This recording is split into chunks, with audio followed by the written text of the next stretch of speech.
Welcome students. ये BA first year and BA BEd first year English literature की class है। इस class के अंदर अपन एंग्लो इंडियन पोइट्स जो हैं उनकी स्टडी कर रहे हैं। पहला पोइट जो हमने पढ़ा था वो कबीर था, जिसकी हमने पोइम पढ़ी थी it is needless to ask of a saint. ये पोइम हमने पढ़ ली है, इसका वीडियो हमने बना दिया है। यदि आपने वो वीडियो नहीं देखा है तो उस वीडियो को देखें आप। सेकंड पोइम जो है अपने सिलेबस के अंदर वो है रविन्द्रनाथ टैगोर की पोइम। रविन्द्रनाथ टैगोर के बारे में काफ़ी कुछ जानते ही होंगे आप, फिर भी थोड़ा बहुत परिचय मैं आपको दूंगा। और उनकी जो पोइम जो है हमारे सिलेबस में, उसका नाम है where the mind is without fear. Where the mind is without fear is a famous poem by Rabindranath Tagore. Where the mind is without fear जो है उनका एक कलेक्शन है गीतांजलि। गीतांजलि क्या है? एक कलेक्शन ऑफ पोइम्स। गीतांजलि का मतलब होता है सॉन्ग्स ऑफ ऑफरिंग, मतलब ईश्वर के लिए प्रार्थना के रूप में लिखे हुए गीत, उसको कहते हैं गीतांजलि। तो रविन्द्रनाथ टैगोर ने एक बुक लिखी थी गीतांजलि, जिसके अंदर बहुत सी पोइम्स का सम्मिलित किया है। करीब 103 पोइम का ये संग्रह है और इस पोइम के लिए, इस कलेक्शन के लिए उनको नोबेल प्राइज भी मिला था। तो हम पोइम को पढ़ने से पहले सबसे पहले हम थोड़ा ऑथर के बारे में जान लें कि रविन्द्रनाथ टैगोर जो थे उनका जन्म कब हुआ था, उनकी डेथ कब हुई थी, और दो चार बातें हम देखेंगे।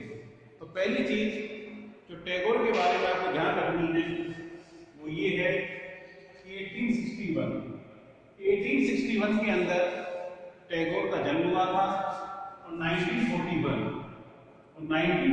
के अंदर उनकी डेथ हो गई। दो डेट तो आपको ध्यान रखनी है कि रविन्द्रनाथ टैगोर का जन्म 1861 में हुआ था, उनकी डेथ जो थी वो 1941 में हो गई थी।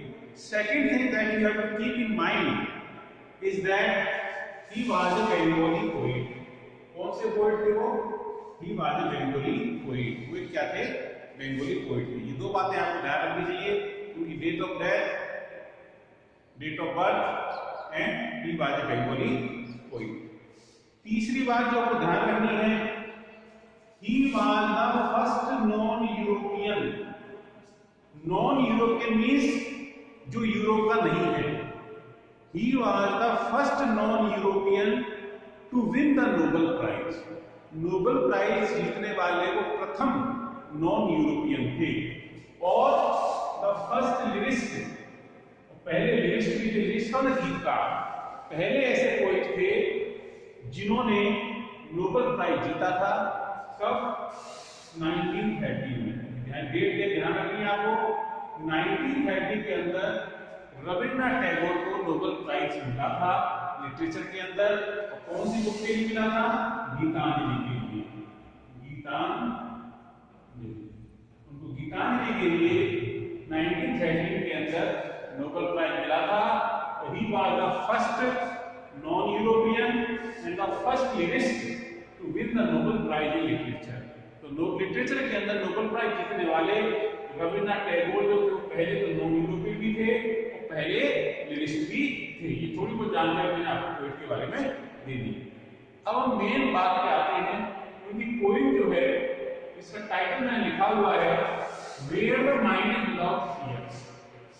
Where the mind is without fear एक तरह की प्रे है। पोइट जो है वो गॉड से प्रे कर रहा है कि किसके लिए प्रे कर रहा है? लोगों के लिए, जो इंडियन है उनके लिए, और भी वर्ल्ड के सभी लोगों के लिए प्रे कर रहा है कि लोग अपना जीवन जिए तो कैसे जिए। लोग अपना जीवन जिए तो क्या वो लॉजिकली जिए या ब्लाइंडली सुपरस्टिशियस रिचुअल्स को फॉलो करते हुए जिए, अंधविश्वासों को उसको लेकर जिए। तो किस तरह का जीवन लोगों को जीना चाहिए, ये बातें पोइट बता रहा है। तो पोइट जो है वो गॉड से प्रे कर रहा है एक तरह से। It is a prayer. This poem is just like a prayer. The poet is praying to God for his people. Poet जो अपने लोगों के लिए गॉड से कुछ प्रे कर रहा है। प्रे में क्या कहता है पोइम में पढ़ेंगे, तो आपको ध्यान रखना है this poem is a prayer to God. पहली चीज क्या ध्यान रखनी है, this poem is prayer to God. ये पोइम के प्रेयर है गॉड के लिए। इतनी बात समझ में आ गई। अब पोइम को पढ़ने से पहले पोइम के बारे में कुछ जानकारी प्राप्त करना चाहेंगे। पहली जानकारी जो आपको ध्यान रखनी है, ओरिजिनली टाइटल। इस पोइम का जो ओरिजिनली टाइटल जो था वो क्या था, प्रार्थना। तो ध्यान रखना है, where the mind is without fear जो है, इसका जो ओरिजिनली टाइटल जो रखा गया था वो क्या था, प्रार्थना था। कब लिखी गई थी पोइम, ये 1900 में लिखी गई थी। This poem was written in 1900 and it was originally titled as प्रार्थना। इसको ध्यान रखना है। Second thing that you should know, appear in volume.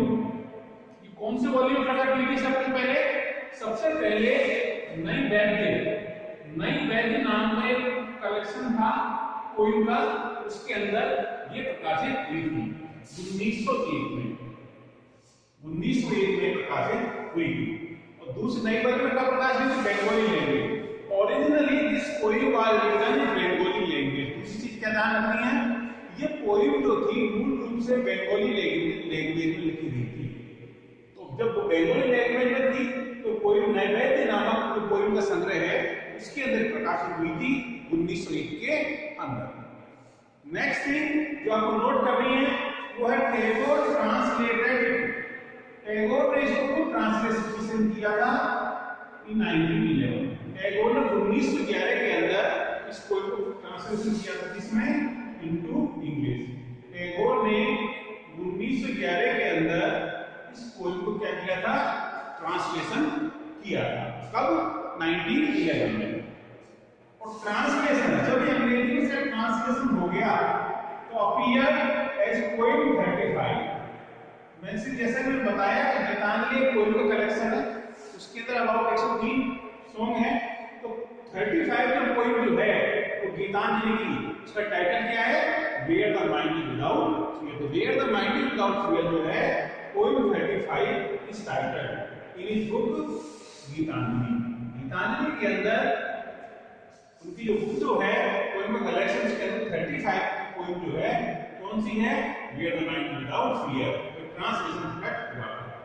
Next thing, ये पब्लिश कब हुई थी, published by the Indian society London. ये इंडियन लंदन में एक सोसाइटी बनी हुई है, इसका नाम है इंडियन सोसाइटी।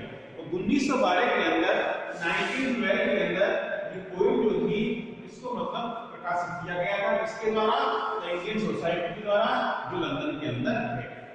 ये बातें आपको ध्यान रखनी है। और मैंने आपको बता ही दिया दिस पोइम क्या है, is a prayer to God. ये पोइम क्या है, गॉड के प्रति प्रेयर है। क्या अब हम एक लाइन इसकी पोइम की पढ़ेंगे, एक्सप्लेनेशन इसकी पढ़ेंगे और देखेंगे इस पोइम में रविन्द्रनाथ टैगोर ने क्या कहा है।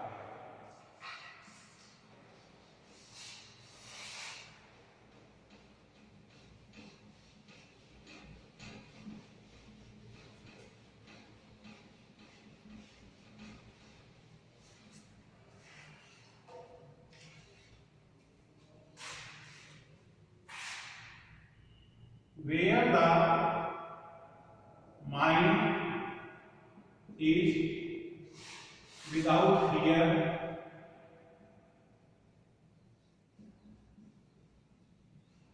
and the head is held high, and the head is held high, where knowledge is free, where the world has not been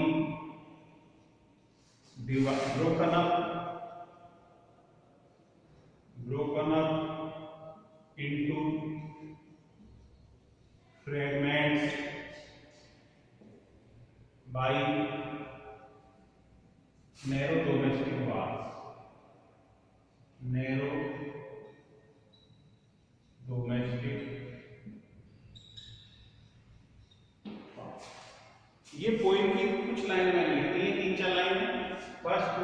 4 line Hindi लिखी है।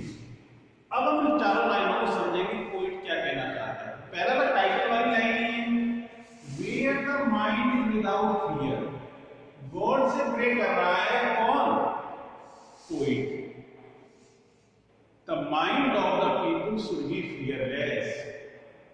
लोगों का मन जो है वो फियरलेस होना चाहिए। People should live their life fearlessly. लोग अपना जीवन जो है फियरलेसली जिए।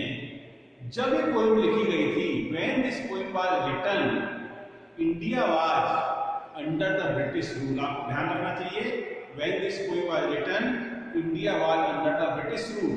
इंडिया ब्रिटिश रूल के अंदर था and Indian people wanted to get freedom as soon as possible. उस समय ऐसा आ गया था, भारतीय लोगों को आजादी चाहिए थी किसी भी कीमत पर। तो कह रहे हैं, पोइट के कह रहे हैं, people should live their life fearlessly. लोगों को अपना जीवन जो है फियरलेसली जीना चाहिए। People should live their life bravely, हम कह सकते हैं।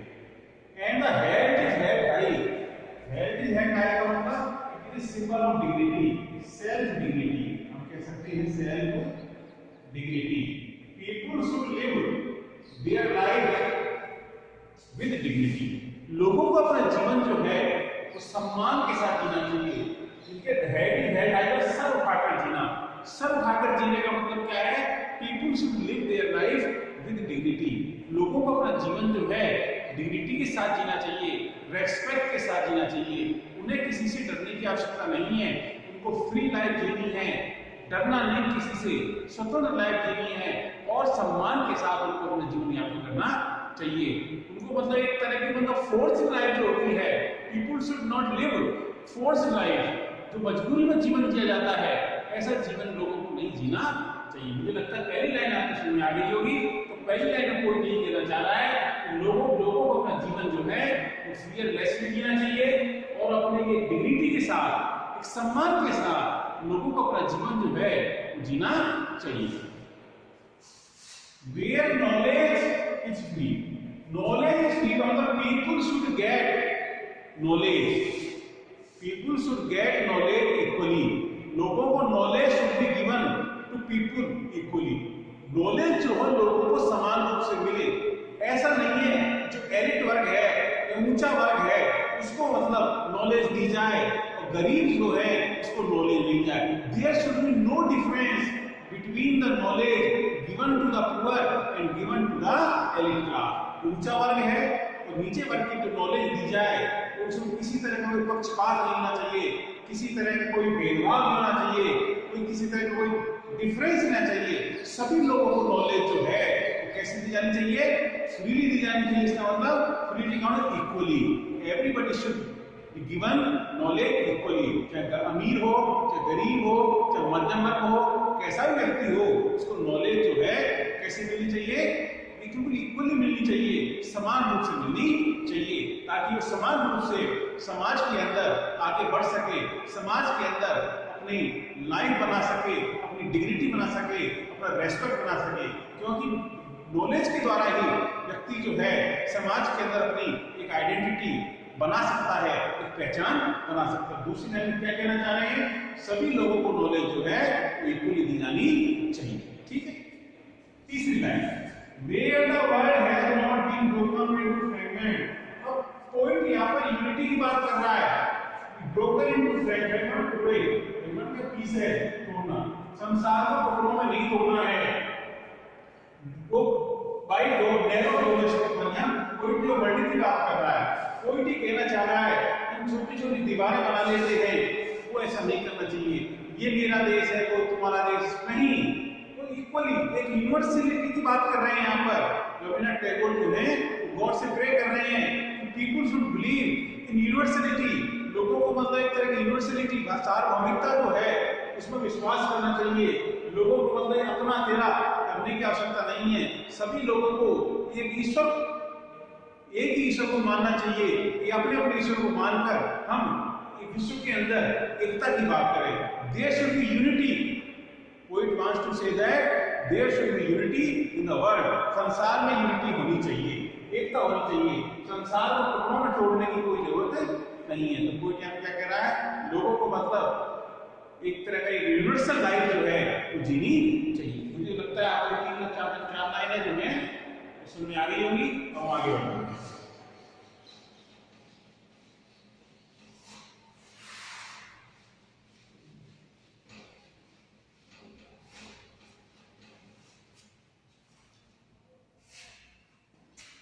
Where words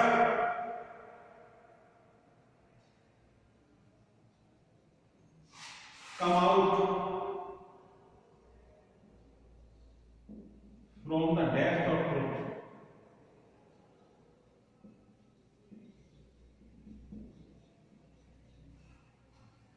where tireless striving stretches its arms towards perfection.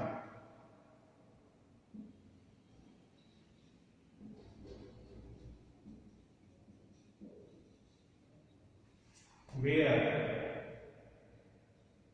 a clear stream of reason has not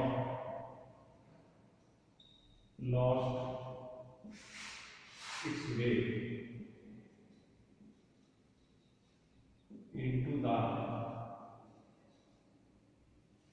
dreary desert sands of their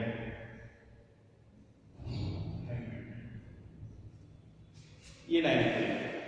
अब अगली लाइन में कोई क्या कह रहा है, वेयर वर्ड्स वर्ड्स शब्द come out from the depth of truth. Poet यहाँ पर poet is talking about truth here. People should live their life truthfully. लोगों को अपना जीवन जो है एक सच्चाई के रूप में जीना चाहिए। मतलब लोग जो हैं जो बोले सत्य बोले, they should support the truth. उनको ट्रूथ को सपोर्ट करना है। Everything that comes out from the heart should be truthful। जो भी चीज हमारे दिल से बाहर निकले वो ट्रूथफुल होनी चाहिए। कोई कैसा कह रहा है, people should not take the support of lie. लोगों को झूठ का सहारा लेने की कोई जरूरत नहीं है। They should follow truth in life. ठीक है, उनको जीवन मतलब ट्रूथ को फॉलो करना है। टायरलेस स्ट्राइविंग स्ट्रेस है। लोग जो है टायरलेस में कभी नहीं थकने वाला, स्ट्राइविंग एफर्ट प्रयास, स्ट्रेचेस टुवर्ड्स परफेक्शन। मतलब लोग जो भी काम करें वो परफेक्शन के लिए करें। People should work in their life to get perfection. जो भी काम करें, जो भी आप उद्देश्य बनाएं, वो ऐसा उद्देश्य बनाएं जिसमें आपको परफेक्शन प्राप्त हो। परफेक्शन एक सही रूप में, एक सत्य के मार्ग के रूप में आपको परफेक्शन मिले। लोगों को जो भी अपना एम बनाएं, जो भी जीने का इरादा करें, उसके अंदर परफेक्शन तक का प्रयास करना चाहिए। जब तक वो चीज आपको प्राप्त नहीं हो जाती तब तक आपको वो प्रयास आपका बंद नहीं होना चाहिए। Suppose you want to be an IAS officer, तो जब तक आप आईएएस ऑफिसर नहीं बन जाते तब तक आपके मन में थकान जैसी चीज जो है वो नहीं होनी चाहिए। People should keep on striving and striving until they get that perfection of aim। जब तक पोएट जो है पोएट ये कहना चाहता है, जब तक लोग अपने परफेक्शन को प्राप्त नहीं कर लेते तब तक उनको थकना नहीं है। टायरलेस मतलब न थकने वाला, कभी न थकने वाला प्रयास होना चाहिए जीवन में, ताकि वो अपने परफेक्शन को प्राप्त कर सके। थकान जब तक नहीं आनी चाहिए जब तक आप उस उद्देश्य को, उस गोल को प्राप्त नहीं कर सके। Where the clear stream of reason has not lost its way। अब ये कह रहे हैं जो रीजन जो है, रीजन क्या है, सोचने की शक्ति, इसकी तुलना किसी स्ट्रीम से की गई है। कहने का हमारी सोच जो है एकदम क्लियर स्ट्रीम की तरह होनी चाहिए। हमारी सोच जो है एक स्वच्छ झरने की तरह होनी चाहिए। ऐसी सोच होनी चाहिए, एकदम साफ सुथरी सोच होनी चाहिए। उसमें किसी तरह की प्रिजुडाइज नहीं होना चाहिए, किसी तरह का द्वेष नहीं होना चाहिए, किसी तरह का घमंड नहीं होना चाहिए, किसी तरह का अभिमान नहीं होना चाहिए। हमारी सोच एकदम स्पष्ट होनी चाहिए, क्लियर होनी चाहिए। झरना जो होता है एकदम स्पष्ट होता है, ऐसी हमारी सोच होनी चाहिए। दूसरी तुलना में की है डरावने वाले, डेजर्ट डेड हैबिट, वो दूसरी तुलना कर रहा है। तो डरावने वाली जगह जो तुलना किसी की जा रही है, मौत से की जा रही है। जिन लोगों के मन में डर आ जाता है, जिन लोगों जिनके अंदर डर आता है, किसी तरह का डर होता है, वो एक तरह का डेथफुल लाइफ जीते हैं। तो लोगों को डरना नहीं है, मतलब ये लोग जो डरा हुआ जीवन जीते हैं, इसका मतलब कौन सा जीवन जीते हैं? एक डेड लाइफ जीते हैं, एक मरा हुआ जीवन जीते हैं। पोइट ये कहना चाह रहा है, तो पोइट ये कहना चाह रहा है इस लाइन के माध्यम से लोगों को अपना जीवन जो है वो साफ सुथरा जीना चाहिए, और डर जैसी चीज उनके मन में होनी चाहिए, नहीं होनी चाहिए। उनका जीवन ऐसा नहीं हो कि इस तरह का जीवन जिए, किसी भटक जाए। लोग ऐसा जीवन नहीं जीना चाहिए, एमलेस लाइफ नहीं जीनी चाहिए। लोगों को मतलब एक साफ सुथरा स्ट्रीम की तरह जीवन जीना। तो जैसे ये गॉड से मतलब प्रे कर रहा है, ये गॉड तू मतलब हमें आशीर्वाद दे, अपनी ब्लेसिंग हमारे ऊपर रख, ताकि हम ऐसे एक साफ सुथरा जीवन जी सके। आगे बढ़ते हैं।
ये आखिरी लाइन है जो मैंने लिख दी है बोर्ड के अंदर।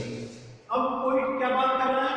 Where the mind is led forward by B का मतलब God into ever widening thought and action। लोग मतलब गॉड जो है लोगों को इस तरह लीड करे कि लोग जो है उनके विचार जो है एवर वाइडनिंग का मतलब ब्रॉडनिंग, उनके विचार जो है वो बढ़ते रहे, उनके एक्शन जो है वो आगे बढ़ते रहे, ऐसा गॉड को मार्गदर्शन दे। तो कोई ये कहना चाह रहा है लोगों को मतलब एक नैरो माइंडेड लाइफ नहीं जीनी चाहिए, एक गलत विचारधारा के साथ नहीं जीवन जीना चाहिए। उनको विचार काफी विस्तृत होनी चाहिए, उनकी सोच जो है वो बड़ी होनी चाहिए, नैरो सोच नहीं होनी चाहिए। तो जो भी वो एक्शन करें, जो भी वो विचार करें, हमेशा आगे ऐसा विचार हो जो उनको जीवन में आगे बढ़ाए, ऐसा गॉड उनको आशीर्वाद दे। Into that heaven of freedom, लोगों को मतलब ऐसा जीवन जीना चाहिए कि ताकि वो एक तरह की हेवन ऑफ एक स्वर्ग जैसा जीवन जीना चाहिए, वन स्वर्ग, ताकि वो एक स्वर्ग जैसा जीवन जी सकें। जैसे कहते हैं मरने के बाद एक कंप्लीट फ्रीडम मिल जाती है, तो कोई भी चाहता है कि गॉड हमें आशीर्वाद दे कि हम वो लाइफ जो जिए एकदम हेवन जैसी लाइफ जो है इस पृथ्वी के ऊपर हम जिए। हमारे फादर का मतलब गॉड से कह रहा है लेट माय कंट्री अवे का मतलब कोई नहीं चाह रहा है कि गॉड जो है लोगों को आशीर्वाद दे। हमारी कंट्री में इंडिया के लिए आए यहाँ पे लोग, गॉड जो है इंडियन पीपल को ऐसी ब्लेसिंग करे, उनको मन में एक ऐसी भावना जगाए। जो बातें उसने इस पोइम में बताई हैं, तो बातें मतलब लोगों के मन में गॉड लोगों के मन में बातों को जगाए। कौन सी बात है? लोग एक सत्यफुल एक ट्रूथफुल लाइफ जिए, लोग एक सत्य के मार्ग पर चलें, एक यूनिवर्सल डिग्री में विश्वास करें, किसी के साथ पक्षपात नहीं करें। इस तरह की बातें मतलब गॉड पोइट कह रहा है, गॉड से प्रे कर रहा है, हे गॉड हमें एक ऐसा आशीर्वाद दो ताकि हम एक यूनिवर्सल लाइफ जी सकें, हम एक ट्रूथफुल लाइफ जी सकें, और हमारे मन में किसी तरह का अहंकार, किसी तरह का द्वेष जो है वो नहीं आएगी। यही कोई मैं स्टोरी को बताया गया है। मुझे उम्मीद है आपको समझ में आ गई होगी। मैंने एक एक लाइन आपको एक्सपीरियंस करके समझा दी है। ठीक है, thanks for this class. Okay.